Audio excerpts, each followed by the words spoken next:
the time you went and got, and I won't say their name, you went and got a couple niggas, know these my too. You tell them you got a problem, they jump in the car, they don't know who you got a problem with. They get down there as Dame. Move, Chrissy, move. You bought Dame to jump Dame Dash? Really? Dame Dash, you couldn't fight Dame Dash? Lucky the nigga that you bought was like, oh shit, hold on, I thought we was coming for some real beef. This Dame Dash. But Dame ain't no sucker. Dame was ready to fight all three of y'all. And then when Dame realized the other two niggas wasn't doing it, he said, I want to fight you. You said, I don't fight. Dame said, why you got muscles? You said, I got muscles to look good. You know why I know? Because it's on tape. Did I put the tape out? Did I tell niggas, put that tape out? Because Dame was stunned. Dame said, yo, get the from my block. Them niggas do nothing. Dame was in downtown on Orchard Street acting like he was in Harlem and told, yo, get the from my block. I told don't put that tape out, man. It ain't worth it. This story is resurfacing for a reason. And trust me, that's not by accident. And the timing? Yeah, it's crazy. An old clip just popped back up, and now the spotlight is right back on the long-standing tension between Cameron, Jim Jones, and Dame Dash. What folks laughed off years ago is suddenly being replayed with a whole new perspective, and it's bringing up some uncomfortable questions that never really got answered. Because when this clip comes around again, it doesn't feel like old news. It hits like unresolved business. The footage drags up a moment that had Harlem whispering behind the scenes, but now it's front-facing for the entire world to judge. And once you hear what Cam had to say after this clip resurfaced, hold up, the narrative starts shifting real fast. This isn't rumor mill talk or internet fan fiction either. This is about who stood 10 toes down, who needed extra bodies, and who suddenly wasn't interested in a fair one when things got too real. Before we even dive into the actual footage, you need to hear Cam's side, because according to him, the truth was never hidden. People just chose to ignore it until now.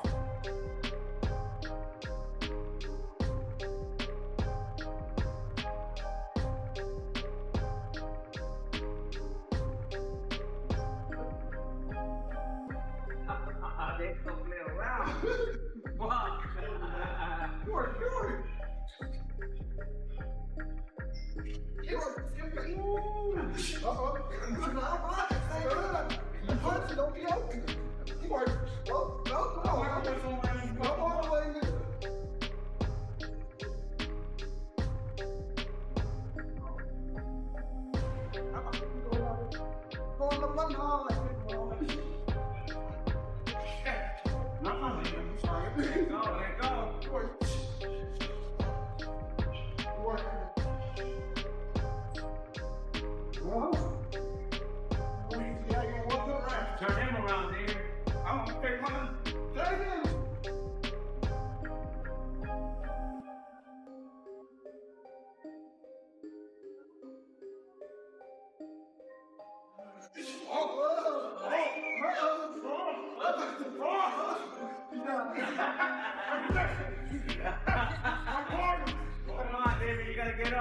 And this is exactly where things really start to heat up, so listen to this. Cam didn't hold back at all when this topic resurfaced, and trust me, his tone told the whole story. Once that old clip resurfaced, Cam made it clear that what people were seeing now lined up perfectly with how he remembered it back then. He broke it down as someone running to grab backup without fully explaining who the actual problem was in the first place. And hold up, that detail matters way more than people realize right now. As Cam explained it, it was like you went and grabbed a couple of people, he didn't name names, but you pulled up some guys you knew. You just tell them you've got an issue. They hop in the car, ready to ride, but they don't even know who you actually have smoked with. That alone set the entire tone from the jump. According to Cam, once everyone finally pulled up and realized who the issue was really with, the energy shifted immediately. Cam said when they got there and saw it was Dame Dash, it wasn't what they expected at all. In his words, the reaction was basically like, "Oh, hold on.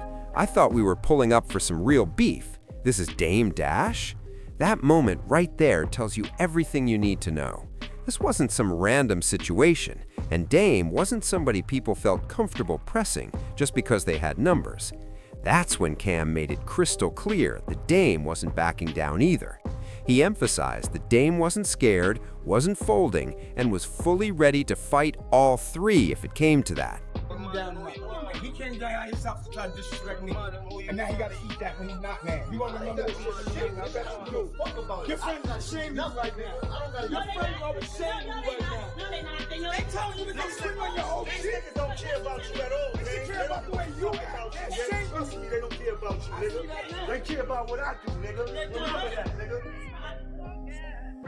The trip. You're not doing that, let's not do it. We doing it, let's get it over. I ain't got no day. Let me do what I need to do. I ain't got no day. If I'm gonna take a beat down, let me take it. I'm gonna look good while I can. Let's go.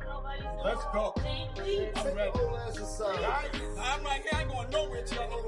Get off my block, man. You can't do nothing. Get off my block. I can do You can't do nothing with these niggas.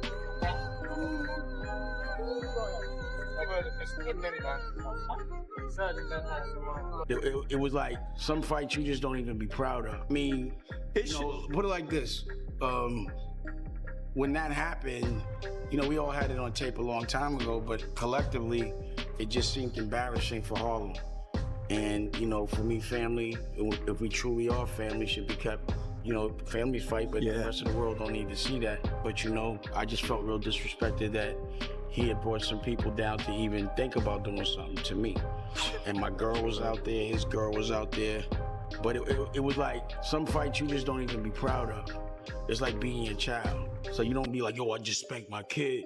Mm-hmm. I'm not saying my child, but I know him young, and it's like to see that version of him is a lot different. But either way, as a man, somebody comes to your establishment, it'd be like someone coming in here. It was the reason why when I had a barbershop, I would feel any kind of violation in the barbershop was a violation to me. Mm-hmm. Like, this is my spot. You got to take that up. And if you did something like rob somebody in my spot, now I got to come see you. So I'm like, man, I get in so much trouble when I'm outside because I feel like I'd rather go out on my shield and get beat up. I have to get beat up before, especially if it ain't no guns or nothing, before I'm gonna just let somebody straight disrespect me. Yeah. Or like, if somebody goes stick them up, pause, like that, I gotta see the gun. You know what I'm saying? Like, show me the gun. I'll give it to you, but just show me. I'm gonna give it to you. But just show me a gun. You know what I'm saying? Like, I'm gonna give you. Before we hear Wack weigh in on the situation, let's hear what Jim has to say about Dame. Jim, what Dame impact was on the Dipset? Dame's impact on the Dipset was nothing. What his impact was in Harlem? Dame impact in Harlem was nothing. Not to say it like that. that. Dame came up under hustlers. That impact was it. He was a little dude when it came to hustling in Harlem. He wasn't not no Rich Porter, none of that type of. He wanted to hustle. He wanted to hustle for niggas like Rich Porter and shit like that. Dame from the East Side. When the niggas on the East Side is different from the niggas on the West Side. Now for the East Side, Dame was a big deal to us because we were little when he was coming from the West Side, little car, jewelry, and all that. So when you're young, he's. And this is exactly where the story starts popping off, so hold up and peep this. Cam didn't sugarcoat a single thing when this old drama came back around. And trust me, his energy said it all without him even trying. Once that clip resurfaced, Cam made it crystal clear that what people were seeing now matched exactly how he remembered it back then. He broke it down like someone went out to grab backup without even explaining who the real problem was in the first place. And girl, that detail hits way harder than most realize right now. Cam explained it like this. You pull up a couple of people, he didn't drop names, but you call up some familiar faces. You tell them there's an issue. They jump in the whip, ready to ride. But here's the kicker. They don't even know who the smoke is really with. That moment alone set the entire vibe from Jump Street. According to Cam, when everyone finally pulled up and realized who the problem was, the energy flipped instantly. Cam said that when they saw it was Dame Dash, it wasn't at all what they thought they were walking into. In his words, the reaction was basically, "Oh, hold on a sec. I thought we were pulling up for some real beef. This is Dame Dash? That reaction alone says everything you need to know. This wasn't some random scenario, and Dame wasn't someone people felt comfortable pressing just because they came deep. That's when Cam made it loud and clear that Dame wasn't folding either. He stressed that Dame wasn't scared, wasn't backing down, and was fully ready to go toe-to-toe with all three if it came to that. And Dame walking in the building. Dame said, you a worker now? Yo. You a pumper. Yo, You know, shit. you pumping for Kevin Lyles. You know, Yo. Cam always want to interject. You was Leo boy. That's why you had so much envy towards him, because you're not nobody boss in that situation. That's right. Leo was your boss.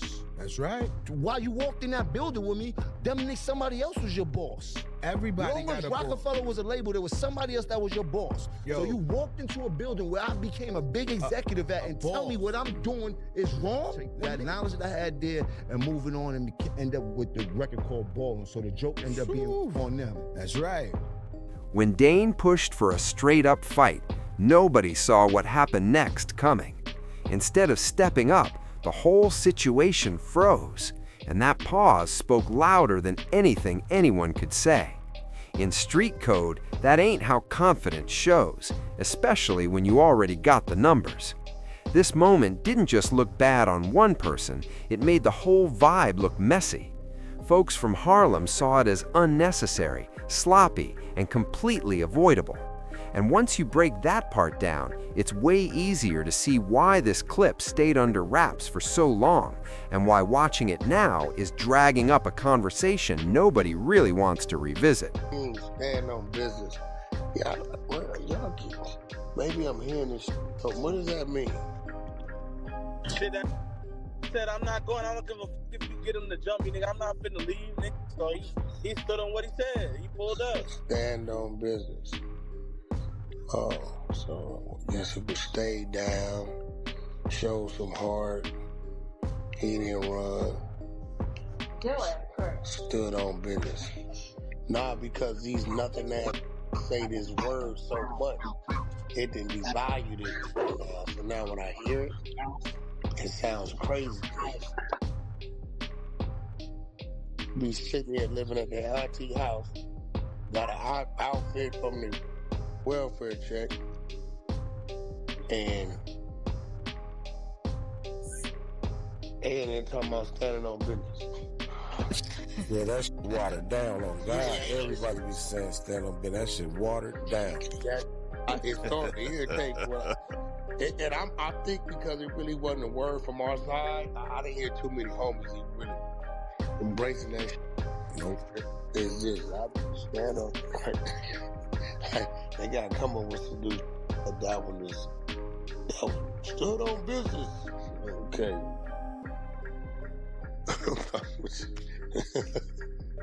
You know what I'm saying? I mean, shit, Dame old, he from Harlem. He got out there in the middle of the street. Once he got out there in the middle of the street, shit, it was what it was. Hey, he wasn't going though. Hey, Jimmy turned it down. No, he definitely did that. One thing that barely gets mentioned but really matters here is Dame's hands. This isn't just hype or talking tough. This is exactly why that one-on-one never actually went down. When folks act like Dame was an easy target, they're missing a huge piece of the story that's right there on camera. In the resurfaced clip, you see Dame Dash stepping up against a professional boxer and holding his own. No fear, no backing down, no panic. That clip alone explains why the vibe shifted once things got serious, because Dame wasn't bluffing and wasn't relying on anyone else to step in for him. That's why Cam's perspective hits so much harder now. When someone has the confidence to stand toe-to-toe with a trained fighter and not fold, it changes the entire story. This wasn't about ego or loud talk. It was about knowing exactly what you're capable of and owning it. Got no comment. I haven't really been on the same page with Dame for a bunch of years now, shit like that. I mean, like, I wish nothing bad on nobody, bro. You dig? And we all gotta face our own shit. You dig? I can't tell you this, that he's a very smart man, so I'm hoping he's smart enough to figure out his ways to bounce back. You dig? That's just that. 'Cause ain't nobody gonna come save you out here. The quicker you learn that, the quicker you'll be able to bounce back. There's $1 billion involved and you ain't got none. How would you feel? Hey man, it happens, man, but it's not me to I'm just talking about common sense, man. Anybody can look at this and be like, damn, one nigga got $1 billion, one nigga broke. How would you feel when you broke? You can't feel good, you heard? And we are grown men. Let's keep it a buck. We are all grown men. And everybody makes their own decisions. I don't know them people ins and outs, but clearly people made decisions that got them to where they at. I can't tell you this, I don't want to get on that, but I can tell you some life shit. While you popping and going up, they let you do everything. You can give people your ass to kiss. But what you're not anticipating when you're on top of the world is that shit might end up going back down. And when it goes back down, them same people gonna be on them same floors that you was giving your ass to kiss. And while you're going down, guess what they're gonna do for you? Give you ass to kiss, get out of here, beat it, it's natural, it's your life, you dig? The same energy you give me, the same energy I'm gonna put out. You hear? And that's just in life, because I've been through that. I've been that person that was so ignorant and just dumb to the fact of reality because I've been jaded by entertainment and success and money and shit like that, not seeing shit that I'm doing that could really affect me in the long run as a person and as an artist and shit like that. And I had to learn the hard way. By the grace of God, I was able to persevere, be resilient, and know I had to take my second chance because they definitely ain't giving you one, and they ain't give me one. One thing that barely gets mentioned but really matters here is Dame's hands. This isn't just hype or talking tough. This is exactly why that one-on-one never actually went down. When folks act like Dame was an easy target, they're missing a huge piece of the story that's right there on camera. In the resurfaced clip, you see Dame Dash stepping up against a professional boxer and holding his own. No fear, no backing down, no panic. That clip alone explains why the vibe shifted once things got serious, because Dame wasn't bluffing and wasn't relying on anyone else to step in for him. That's why Cam's perspective hits so much harder now. When someone has the confidence to stand toe-to-toe with a trained fighter and not fold, it changes the entire story. This wasn't about ego or loud talk. It was about knowing exactly what you're capable of and owning it. First day of my new job. Sometimes you just gotta get your hands dirty yourself. You heard? But I will be doing construction